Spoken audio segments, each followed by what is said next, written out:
Hey guys, welcome to tutorial video. Today we'll be learning how to turn on dark mode on TradingView app and how it's never in.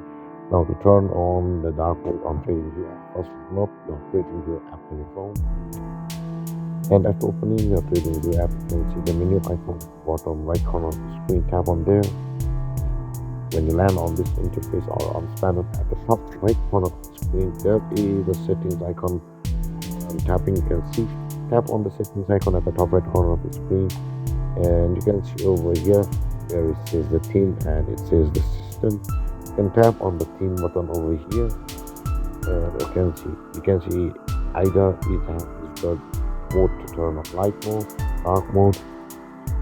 It's on the dark mode currently now, or the system theme mode, which is the light side. You can see.